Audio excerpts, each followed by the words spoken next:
నీ సేవకుడును పనిముట్టునైన నన్ను బలపరిచి నీ బిడ్డలైన వారితో నీవే మాట్లాడుమని మా ప్రియరక్షకుడు కాప్రయున్న క్రీస్తు ప్రభు పేరట ప్రార్థించుచున్నాము తండ్రి, ఆమేన్. దేవుని వాక్యం చదువుకుందాం. యోహాను సువార్త 15వ అధ్యాయము. యోహాను సువార్త 15వ అధ్యాయము మొదటి వచనం నుండి నేను చదువుతాను, ఆలకించండి. నేను నిజమైన ద్రాక్షవల్లిని, నా తండ్రి వ్యవసాయకుడు. నాలో ఫలింపని ప్రతి తీగను ఆయన తీసి పారవేయను. ఫలించు ప్రతి తీగే మరి ఎక్కువగా ఫలింపవలనని దానిలోని పనికిరాని తీగలను తీసివేయును. నేను మీతో చెప్పిన మాటను బట్టి మీరిప్పుడు పవిత్రులై ఉన్నారు. నా యందు నిలిచియుండుడి, మీ యందు నేను నిలిచియుందును. తీగే ద్రాక్షవల్లిలో నిలిచి ఉంటేనే కానీ తనంతట తాను ఎలాగూ ఫలింపదో, అలాగే నా యందు నిలిచి ఉంటేనే కానీ మీరును ఫలింపరు. ద్రాక్షవల్లిని నేను, తీగలు మీరు. ఎవడు నా యందు నిలిచిందునో, నేను ఎవని యందు నిలిచిందునో వాడు బహుగా ఫలించును. నాకు వేరుగా ఉండి మీరేమీ చేయలేరు. ప్రియమైన దేవుని బిడ్డలారా, యేసుక్రీస్తు ప్రభు తన యొక్క సేవా జీవితంలో పలికిన మాటలలో ఈ 15వ అధ్యాయములోని మాటలు ఎంతో విశిష్టత చేకూర్చబడిన మాటలుగా మనము పరిగణింపబడవలసిన వారమై ఉన్నాం. కారణం ఎందుకనగా ఈ అధ్యాయములోని ఈ మాటలు మన స్థానమును ప్రశ్నింపచేయచ్చు అన్నది, మన గుర్తింపును సవాలు చేయొచ్చు ఉంది. లోకములో గుర్తింపును కలిగిన వారముగా మనం ఉన్నాం. నామకరణ చేయుటను బట్టి ఆ నామకరణ ప్రక్రియ ఒక గుర్తింపును మనకు తీసుకుని వచ్చుచూ ఉంది. మనం జన్మించిన కుటుంబమును బట్టి ఒక గుర్తింపును మనకు తీసుకుని వచ్చుచూ ఉన్నది. మనము పుట్టిన సమాజమును బట్టి మరొక గుర్తింపును మనము పొందుకొనుచున్న వారముగా, ఇలాగూ అనేకమైన రీతిలుగా మనము గుర్తింపును పొందుకొనుచున్న వారముగా మనము ఉన్నాం. కానీ మానవుని గుర్తింపు ఎక్కడ ఉంది? ఆ మానవ గుర్తింపునకు సాధనము, స్థానము ఏమై ఉంది? యేసుక్రీస్తు ప్రభువారి యొక్క మాటలను మనం ఆధారము చేసుకుని మనము ధ్యానించవలసి వచ్చినప్పుడు బహు విశిష్టమైన మాటలను యోహాను సువార్తికుడు మనకు తెలియచేస్తూ ఉన్నాడు. మొదటి అధ్యాయము యోహాను సువార్త 12వ వచనమును మనము చూచినప్పుడు, తన్ను ఎందరు అంగీకరించిరో వారందరికీ, అనగా తన నామమందు విశ్వాసముంచిన వారికి దేవుని పిల్లలగుటకు ఆయన అధికారము అనుగ్రహించెను. ఈరోజు మన యొక్క గుర్తింపు మన కుటుంబముతో ముడిపడి ఉన్నదన్న మాటను మీకు జ్ఞాపకము చేసి ఉన్నాను. ఒక తల్లి, ఒక తండ్రి వారి యొక్క రూపలావణ్యములు, గుణగణములు ఎలాగూ వారి కుమారులోను కుమార్తెలోనూ ప్రతిబింబబడి వారి గుర్తింపు వారితో ముడిపడి ఉంటూ ఉన్నదో, అనగా తల్లితోనో తండ్రితోనో కుటుంబముతోనో ముడిపడి ఉంటుందో, ఈరోజు దేవునితో సైతము అట్టి బంధమును విశ్వాసి కలిగి ఉన్నాడని ఇక్కడున్న మాటలను బట్టి మనం అర్థము చేసుకోవచ్చు. తన నామమందు విశ్వాసముంచిన వారికి దేవుని పిల్లలగుటకు ఆయన అధికారము అనుగ్రహించెను. ఈరోజు మన గుర్తింపు ఏమై ఉన్నది అని మనం ఆలోచన చేస్తే, we are the children of God. మనము దేవుని బిడ్డలమై ఉన్నాము. ఒక పసికందును మనము చూచినప్పుడు, ఒక బిడ్డను చూచినప్పుడు, ఒక బిడ్డ తల్లి గర్భములో 9 నెలలు పెరుగుతుంది. పిండముగా ఏర్పడినప్పటి నుండి పరిపూర్ణ రూపము పొందుకుని వరకును కూడా దేవుడు ఆ బిడ్డను ఆ తల్లి గర్భములో భద్రము చేస్తూ ఉన్నాడు. ఆ తల్లి గర్భములోనే కావలసిన పోషణను, జీవమును అనుగ్రహింపచేస్తూ ఉన్నాడు. ఆ తల్లి గర్భములో నుండి వెలుపలకు ఆ బిడ్డ వచ్చుచూ ఉన్నాడు. కానీ దేవునితో కలిగి ఉన్న బంధము వినూత్నముగా ఉన్నది. తల్లి గర్భములో నుండి బిడ్డ లోకములోనికి వస్తే దేవుడు బయట నుండి లోపలికి ఆయన వచ్చుచూ ఉన్నాడు. ఓ భక్తుడు హృదయమనుడు తలుపునొద్ద యేసునాథుండు అని ఒక చక్కటిని పాటను రాసి ఉన్నారు. యేసుక్రీస్తు ప్రభు నిలిచి ఉన్న స్థానం ఏమిటి అంటే హృదయమును తలుపునొద్ద ఆయన నిలుచుని ఉన్నాడు. కారణం ఏమిటి అనగా ఆయన నీ హృదయములో నివాసి అయి ఉండుటకు ఆయన ఇష్టపడుచున్నాడు. ఈరోజు ఈ బంధములో ఉన్న మనము అనగా దేవుని మనలోనికి ఆహ్వానించి మనలో నివసింపచేయచ్చు ఉన్నప్పుడు మనం ఏమై ఉన్నాము అను మాటను గూర్చి అపోస్తుడైన పౌలు కొరింథీయులకు రాసిన పత్రిక 2వ పత్రిక 5వ అధ్యాయము 17వ వచనంలో మనము చూచున్నప్పుడు, కాగా ఎవడైనను క్రీస్తునందున్న ఎడల వాడు నూతన సృష్టి. క్రీస్తునందుండడం అనగా ఏమిటి అను మాటను మరలా మనము ధ్యానించవలసి వచ్చినప్పుడు, క్రీస్తు మన యందు నిలిచి ఉండుటయే మనము క్రీస్తునందు నిలిచి ఉండుట. ఈరోజు క్రీస్తు మన యందు నిలిచి ఉండుటను బట్టి, మనము క్రీస్తు యందు నిలిచి ఉండుటను బట్టి, క్రీస్తుతో కాదు, క్రీస్తు దగ్గరగా కాదు, క్రీస్తులో మనము నిలిచి ఉండుటను బట్టి మనం ఏమై ఉన్నామనగా మనము నూతన రూప లావణ్యములు పొందుకున్న వారమై నూతన సృష్టిగా మనము నిర్మితమై ఉన్నాము. క్రీస్తు మనలో ప్రవేశింపని గడియందు మానవుడు ఎలాగూ ఉన్నాడని దానిని గూర్చి పౌలు ఎఫెసీ పత్రికలో 17వ వచనము, కాబట్టి అన్యజనులు నడుచుకున్నట్లు మీరిక మీదట నడుచుకునవలదని ప్రభువునందు సాక్ష్యమిస్తూ ఉన్నాను. దేవుని ఎరుగని వారముగా ఉన్న మనము, దేవునిలో నిలిచి ఉండని మనము, దేవుడు మన యందు నిలిచి ఉండని గడియందు మనం ఎలా ఉన్నాము? 18వ వచనమును మనము చూచినట్లయితే, అంధకార మనస్సు గలవారమై తమ హృదయ కాఠిన్యము వలన తమలోనున్న అజ్ఞానము చేత దేవుని వలన కలుగు జీవము నుండి వేరుపరచబడిన వారమై. ఒక చెట్టు ఉంది, చెట్టుకు కొమ్మలు ఉంటాయి, కొమ్మలకు కాయలు ఉంటాయి. ఈ కాయలు ఆ కొమ్మను ఆ రొబ్బను ఆనుకుని దాని మూలమును ఆ రొబ్బతోనూ ఆ కొమ్మతోనూ కలిగి ఉన్న గడి అంతయు కూడా జీవము కలిగిన ఫలముగా ఎలాగూ ఉంటుందో, ఒకవేళ లేదు ఆ యొక్క కొమ్మను మనము తెగనరిగితే ఆ యొక్క ఫలములో ఉండవలసిన జీవము ఎలాగూ ఆ ఫలము కోల్పోతూ ఉందో, మనిషి కూడా దేవునిలో నిలిచి ఉండని ఎడల, దేవునిలో అతడు నిలిచి ఉండని ఎడల, తద్వారా దేవుడు తన యందు నిలిచి ఉండని ఎడల అతడు ఎలాగూ మారుతూ ఉన్నాడు అనగా నిర్జీవునిగా మారుతూ ఉన్నాడు. అందుకని దేవుని యొక్క వాక్యము యేసుక్రీస్తు ప్రభువే స్వయముగా ఆయన తెలియచేయుచున్న మాట ఏమిటనగా, నా యందు నిలిచియుండుడి, నేనును నీ యందును నిలిచియుందును. ఈ మాట వినుటకు బావుగా ఉంది, కానీ ఎలా నిలిచి ఉండాలి? దేవుడు నాలో ఎలాగూ నిలిచి ఉంటాడు? భూమియు ఆకాశము పట్టజాలని విస్తారమైన మహిమను కలిగి ఉన్న దేవాతి దేవుడు నిమిత్తమాత్రుడైన మానవుని యొక్క దేహములో ఎలాగూ నిలిచి ఉంటాడు. ఇది మర్మము. పాత నిబంధనలో ఆది మానవులైన ఆదామవ్వలు దేవునికి వ్యతిరేకముగా వారు పాపము చేసి దేవునికి దూరమైన తరువాత వారి మనస్సు అంగలార్చుచున్నది, దేవుని సమీపించవలనని ఆశ కలిగిన వారిగా వారు ఉన్నారు. కానీ మానవుని యొక్క అతిక్రమము దేవుని సమీపించుటకు యోగ్యతను అనుగ్రహింప చేయకపోవడాన్ని బట్టి మహాత్మ్యము కలిగిన దేవాది దేవుడు సైతము మానవుని చెంతకు వచ్చుటకు సాధ్యపడని స్థితి యందు మానవుడు దేవునికి దూరముగానే ఉండిపోయాడు. కానీ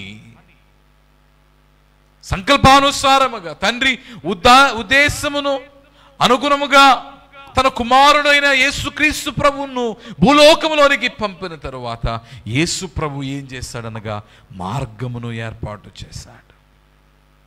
ఆయనే మార్గమై దేవుని యందు నిలిచియున్నటకు, దేవుడు మన యందు నిలిచియున్నటకు సాధనముగా పనిముట్టుగా మారిపోయాడు. అందుకనే ఈరోజు క్రీస్తు యేసునందు మనము ఉన్న ఎడల మనం ఏమై ఉన్నాము అనగా మనము నూతన సృష్టి అయి ఉన్నాము. క్రీస్తు ఎలా బయలుపడ్డాడు? వాక్యమును మనము చూస్తే క్రీస్తు ఎవరై ఉన్నారు అని కూడా మనము విశ్లేషిస్తే, క్రీస్తు పరిపూర్ణుడు, ఆయన పరిశుద్ధుడు, పరమ పవిత్రుడు, ఆయన పరిపూర్ణముగా ఆయన దేవుడై ఉన్నాడు, పరిపూర్ణముగా ఆయన మానవుడై ఉన్నాడు. దానిని యోహాను సువార్తికుడు ఆది యందు వాక్యముండెను, వాక్యము దేవుని యొద్ద ఉండెను, వాక్యము దేవుడై ఉండెను, ఆ వాక్యమే కృపా సత్య సంపూర్ణుడుగా శరీరధారి మన మధ్య నివసించుచుండెను అని తెలియచేయటను బట్టి శరీరధారిగా ఉన్న ఈ దేవాతి దేవుడే యేసుక్రీస్తు ప్రభువే ఆయన ఏమై ఉన్నాడనగా వాక్కై ఉన్నాడు. చాలా మంది ఒక ప్రశ్న అడుగుతూ ఉంటారు, దేవుడు మాట్లాడతాడా? దేవుడు మాట్లాడతాడా? పాత నిబంధనలో ప్రవక్తలు దేవుని యొక్క స్వరమును విన్నారు. నోవాహు ఓడను కట్టవలసి వచ్చినప్పుడు దేవుని స్వరమును విన్నాడు. కృత నిబంధనలో ప్రవక్తయు దేవుని అనుచరుడును శిష్యుడై ఉన్న యోహాను పద్మసు దీపములో దేవుని స్వరమును విన్నాడు. ఈరోజు మనుషులు అంటూ ఉన్నారు, how is that I can listen to the voice of God? దేవుని స్వరమును ఎలా వినాలి? దేవుడు ఏం చెప్తూ ఉన్నాడు? అందుకని హెబ్రీయులకు రాసిన పత్రికలో 1వ అధ్యాయము 1వ వచనమందు మనము చూచినప్పుడు, పూర్వకాలమందు నానా సమయములలోను నానా విధములుగాను ప్రవక్తల ద్వారా మనతో మాట్లాడిన దేవుడు ఈరోజు ఎలా మాట్లాడుతున్నాడు అనగా, ఈ దినముల అంతమందు కుమారుని ద్వారా మనతో మాట్లాడెను. ఎవరి కుమారుడు? యేసుక్రీస్తు ప్రభువు. కుమారుని ద్వారా మనతో మాట్లాడిన ఈ దేవాతి దేవుడే ఈరోజు ఆయన ప్రత్యక్షత ఏమై ఉన్నది? How is that this God was revealed? This God was revealed through the word of God. దేవుని యొక్క వాక్యములో నుండి బయలుపడి ఉన్నాడు గనుక ఈరోజు దేవుడు మనతో ఎలాగో మాట్లాడుతూ ఉన్నాడు అనగా వాక్యములో నుండి మాట్లాడుతున్నాడు, వాక్కు ద్వారా మాట్లాడుతూ ఉన్నాడు. ఈరోజు దేవుడు మనలో ఎలాగో నివసిస్తూ ఉన్నాడు అనగా వాక్యము ద్వారా నివసిస్తూ ఉన్నాడు. మనము దేవునిలో ఎలాగో నివసిస్తూ ఉన్నామనగా వాక్యము ద్వారా నివసిస్తూ ఉన్నాము.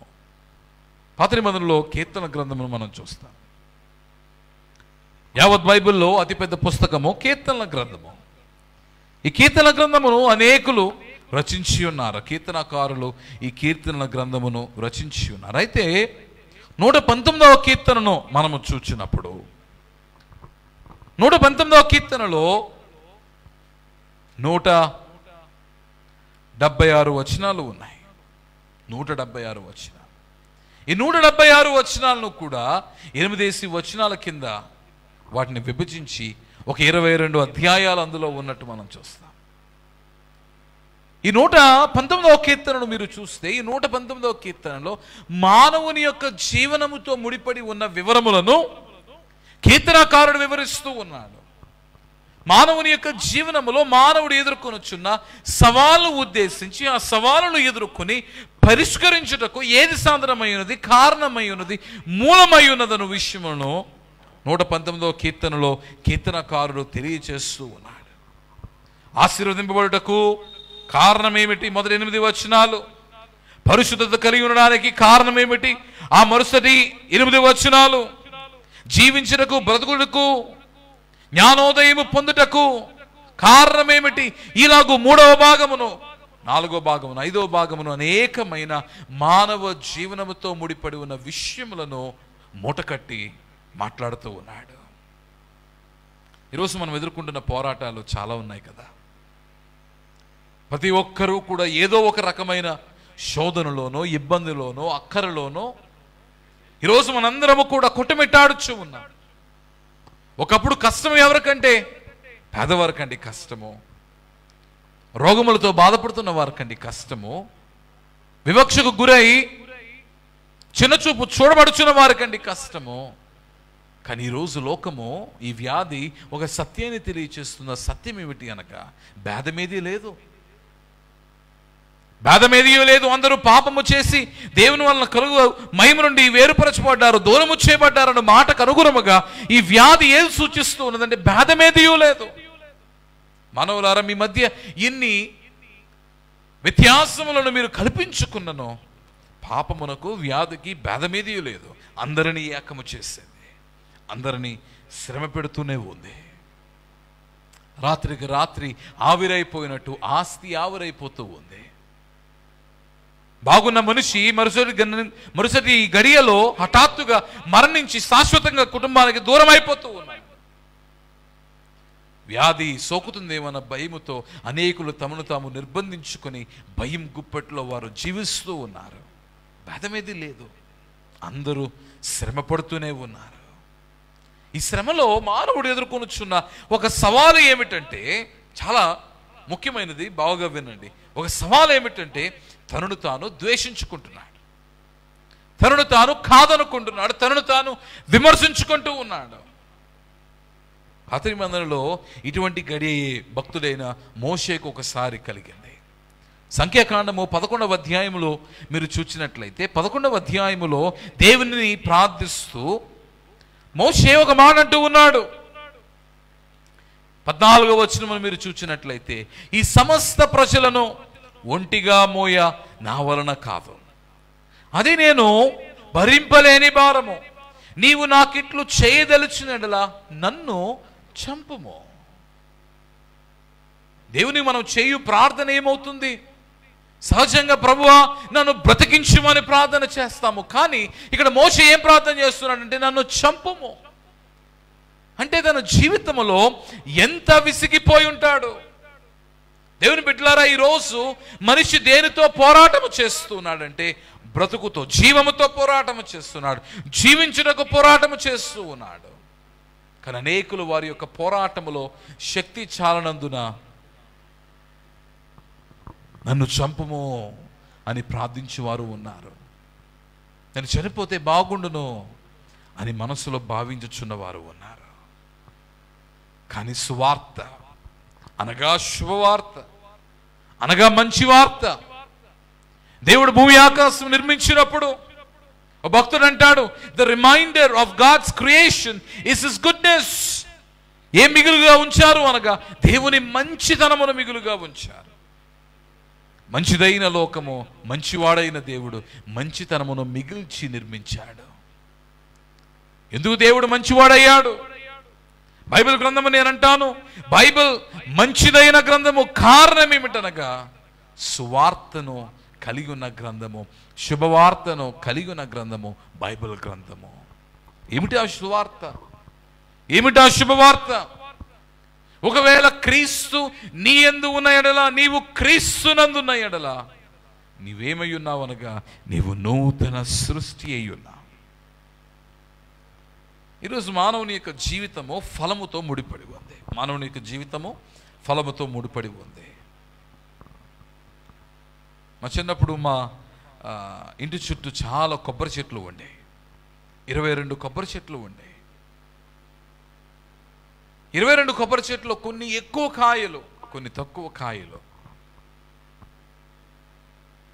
అయితే మా ఇంటి ప్రక్కన క్రొత్త ఇల్లు, దేవాలయం కట్టవలసి వచ్చినప్పుడు కొన్ని చెట్లను తీసివేయాలి. ఏ చెట్లను తీసివేద్దాం? ఫలం ఇచ్చే చెట్టును తీసివేద్దామా? ఫలం ఇవ్వని చెట్టును తీసివేద్దామా? ఫలం ఇవ్వని చెట్లను తీసివేద్దాం. అంటే ఫలభరితము కాని చెట్టు ఎలాగో జీవించుటకు నోచుకోదో, ఈరోజు మనిషి కూడా జీవించుటకు నోచుకోని స్థితిలో ఈరోజు ఏది కల్పిస్తుందనగా ఫలం లేని స్థితి కల్పిస్తూ ఉంది.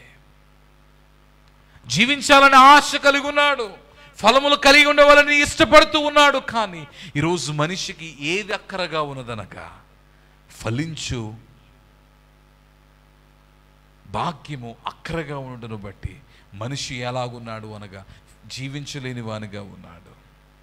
ఈ మధ్యాహ్న సమయమందు దేవుని యందు నిలిచి ఉండి ఫలించుటకు మార్గము ఏమిటి, సాధనము ఏమిటి?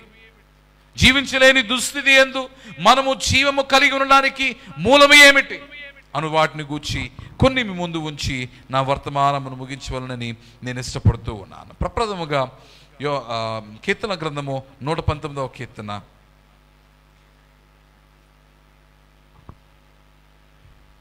17వ వచనం.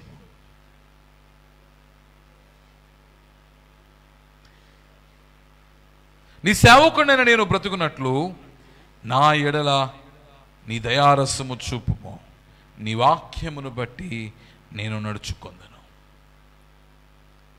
నీవు బ్రతుకుటకు కారణం ఏమిటి? దేవుని వాక్యం. ఏమిటండి? దేవుని వాక్యం.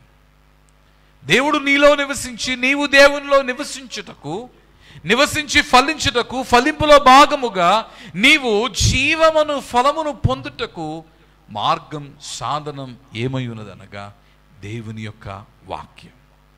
వింతగా లేదా? అదేమిటి? మేము రొట్టె వలన కదా జీవించినది, మేము రసము వలన కదా జీవము పొందుకున్నది. అందుకని వాక్యం తెలియచేస్తుంది, man shall not live just by the bread. రొట్టె వలన మాత్రము కాదు, దేవుని నోట నుండి వచ్చు దేని వలన? జీవ పలుకులు. అది వాక్యం.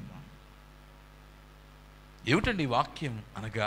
దేవుని పలుకులో ఏముందండి? దేవుని పలుకులో దేవుడు జీవమై ఉన్నాడు, నిత్య జీవుడై ఉన్నాడు, ఆయన చిరంజీవి అయి ఉన్నాడు.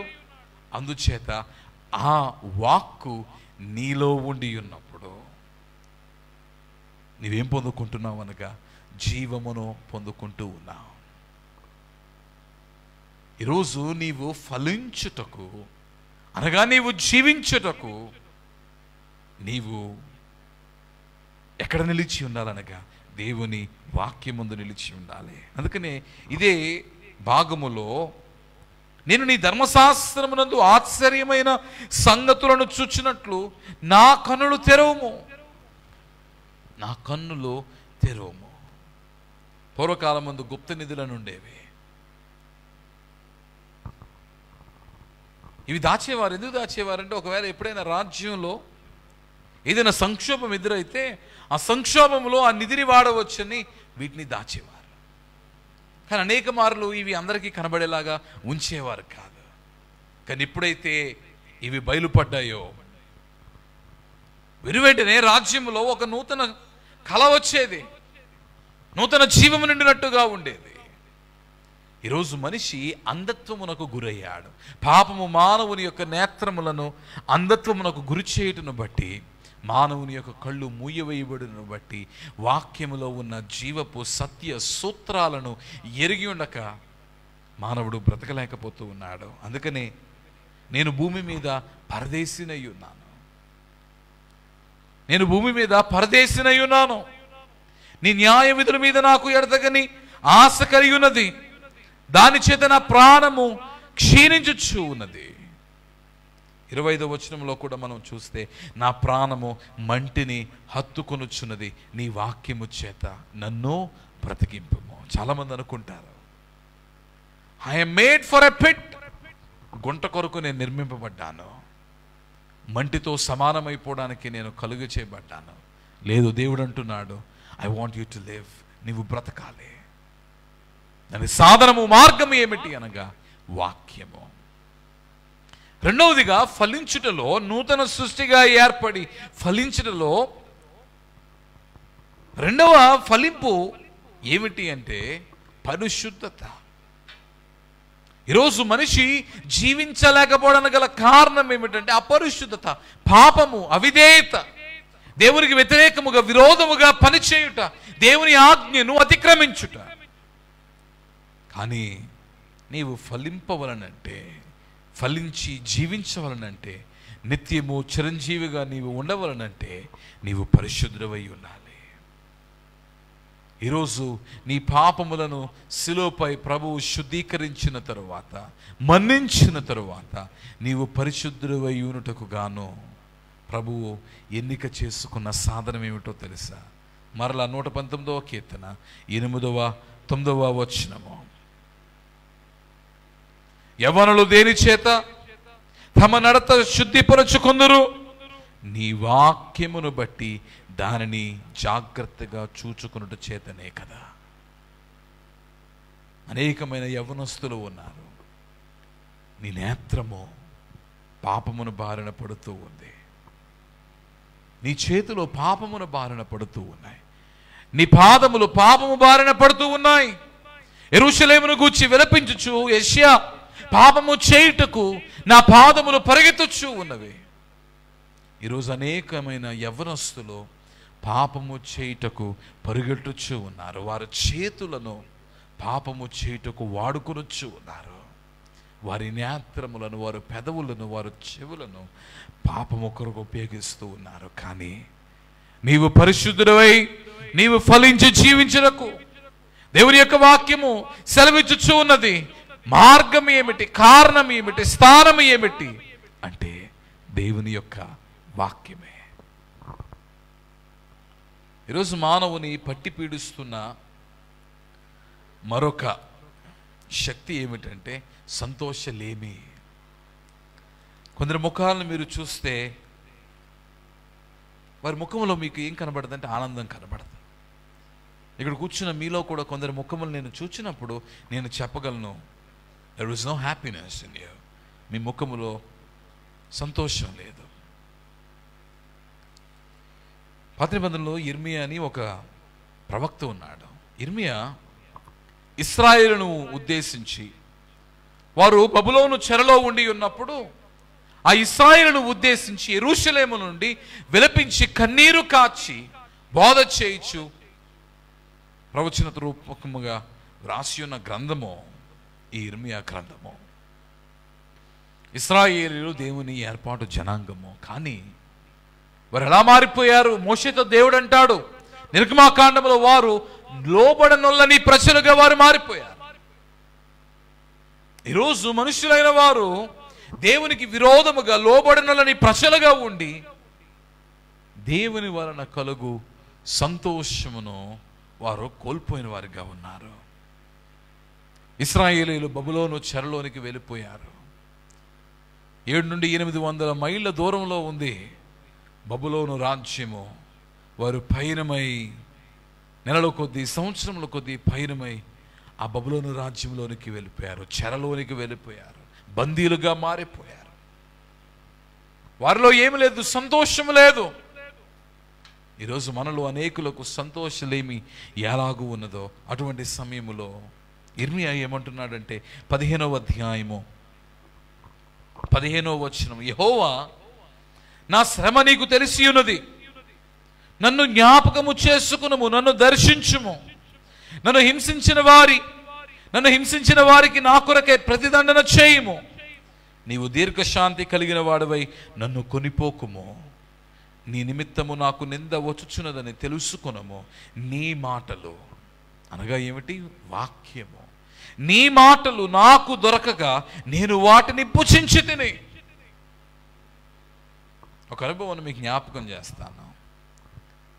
మా తాతగారు కీర్తిశేషులు పాకెర్ల జీవరత్నం గారు, వారు ఒకప్పుడు చాలా సంపన్నమైన స్థితిలో ఉన్నారు. పొలాలను, పశువులను కలిగి చాలా సంపన్నమైన స్థితిలో వారు ఉండేవారు. కానీ ప్రార్థనాపరుడు, భక్తిపరుడు, దేవుడు సేవలోనికి పిలుచుకున్నప్పుడు ప్రభువే స్వయముగా తెలియచేశారు, నీకున్నవన్నీ కూడా నేనే తీసివేస్తాను. అలాగూ ఉన్నవన్నీ కూడా కోల్పోయారు. ఒక గడియ వచ్చేసరికి సేవ మార్గంలో తినుటకు ఆహారము లేదు. సేవకుల యొక్క శ్రమలు అనేకములు. చాలాసార్లు మనం అనుకుంటాం సేవకులు చాలా సుఖంగా ఉంటారు, సౌఖ్యంతో ఉంటారు. నేను అంటాను, వేదనతో, బాధతో, బరువుతో నిండని ఏ దినము కూడా సేవకుని జీవితంలో కనబడదు. ఆనందించడానికి కారణములను కూడా అనేకులకు ఒక తండ్రిగా ఒక సేవకుడు నిలిచినుండను బట్టి అనేకుల భారమును తన భుజం మీద మోస్తూ భారంతోనే అతడు తన జీవితమును కొనసాగిస్తాడు. సేవలోనికి వచ్చిన తర్వాత 70 సంవత్సరాల క్రితము బహుదైన్యమైన స్థితిగతుల మధ్య ఆహారమునకు సైతము అలమటించారు సేవకులు. అందుకనే నిన్ను కొలిచెద రావయ్య అనే పాటలో అన్నా వస్త్రము లేక అల్లాలాడిన నాకు అన్నాని వసగి, ఈ మాటలను రాష్ట్ర కారణం ఏమిటంటే అన్న వస్త్రములు లేక దేవుని సేవకులు బాధపడ్డారు. కానీ ప్రభు విడిచిపెట్టాడా? ఏలియాకు ఆహారము కావలసి వచ్చినప్పుడు దేవుడు పంపలేదా? ఇశ్రాయేలులకు అరణ్యములు ఆహారము లేనప్పుడు మన్నాను కురిపించలేదా? ఈరోజు జీవము లేక నిర్జీవ స్థితిలో మనుష్యులైన వారు ఉన్నప్పుడు ఈ దేవుని మాటలే ఏమైపోతున్నాయనగా ఆహారంగా మారిపోతున్నాయి. నేను నీ మాటలు నాకు దొరకగా నేను వాటిని భుజించితిని. సైన్యములకు అధిపతియగు యెహోవా దేవా, నీ పేరు నాకు పెట్టబడును గనుక నీ మాటలు నాకు సంతోషమును నా హృదయమునకు ఆనందమును కలుగు చేయుచున్నవి. లోకంలో ఆనందము it is often based on having all that you need. నీకు కావలసినవన్నీ దొరుకుతున్న బట్టి నీకు ఆనందం కలుగుచున్నది, సంతోషం దొరుకుతూ ఉంది. ఒకవేళ కావలసినవి లేకపోతే ఆ దినము నీ జీవితము దుఃఖముతో నిండిపోతూ ఉంది. But for those of them in God, దేవునిలో ఉన్న వారికి, because they have the very word of God, దేవుని యొక్క వాక్యము వారికి దొరుకుతున్న బట్టి ఇట్ డజంట్ మ్యాటర్. హింసైనను, నిందైనను, అవమానమైనను, ఘనతైనను నిత్యము వారు సంతోషిస్తూ ఉన్నారు. నీవు ఫలించుటకు, నీవు బ్రతుకులాగున దేవుని వాక్యమందు నీవు నిలిచి ఉండాలి. నీవు పరిశుద్ధుడై ఉండులాగున దేవుని యొక్క వాక్యమును నీవు ధ్యానించాలి, దివారాత్రులు ధ్యానించాలి. నీకు సంతోషము, ఆనందము కలుగులాగున నీవు చేయవలసిన పని ఏమిటనగా ఆ దేవుని యొక్క వాక్యమునే నీవు భుజించాలి.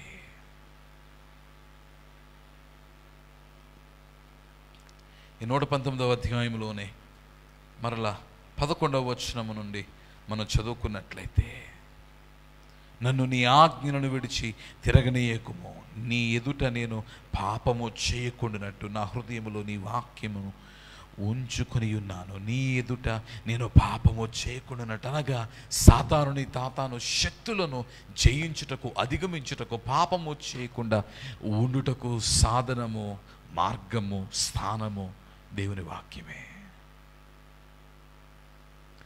యేసుక్రీస్తు ప్రభుని శోధించాడు. కానీ దేని చేత యేసుక్రీస్తు ప్రభు సాతానుని తరిమివేసి ఉన్నాడు అనగా దేవుని యొక్క వాక్యము. ఈరోజు దేవుని యొక్క వాక్యము ఎవరి యందు నిలిచి ఉన్నదో, దివారాత్రులు ఎవరు ధ్యానిస్తూ ఉన్నారో, ఎవరు వారి యొక్క హృదయమును పలక మీద దేవుని యొక్క వాక్యమును ఉంచుకొనుచు ఉన్నారో, they were empowered to repel the forces of sin.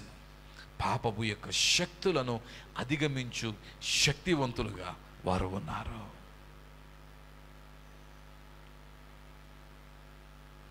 నువ్వు అనుకోవచ్చు, నేను పాపమును చేయిస్తాను, నేను బలవంతుడను ఉన్నాయి. One without God will never be able to win over sin and Satan. నీ అంతట నీవు పాపమును, సాతానును అధిగమించలేవు. అందుకని నీకు కావలసింది ఎవరనగా దేవుడు కావాలి, యేసుక్రీస్తు ప్రభువు కావాలి. ఆ యేసుక్రీస్తు ప్రభు బయలుపడిన వాక్యము కావాలి. ఆ వాక్యము నీ చేతనున్న ఎడల, నీ హృదయమును పలకపైన ఆ వాక్యమును, సూత్రములను నీవు ముద్రించుకునే ఎడల, God gives you strength by his spirit to help you to overcome sin and Satan. ముగించేస్తాను. నీ ఫలించులాగున అనగా నీవు బ్రతుకులాగున వాక్యము, నీవు పరిశుద్ధుడైయుండులాగున వాక్యము, పాపమును, సాతానును జయించుటకు, అధిగమించుటకు, ఎదుర్కొనుటకు వాక్యము, సంతోషం, ఆనందము కలిగి ఉండటకు వాక్యము.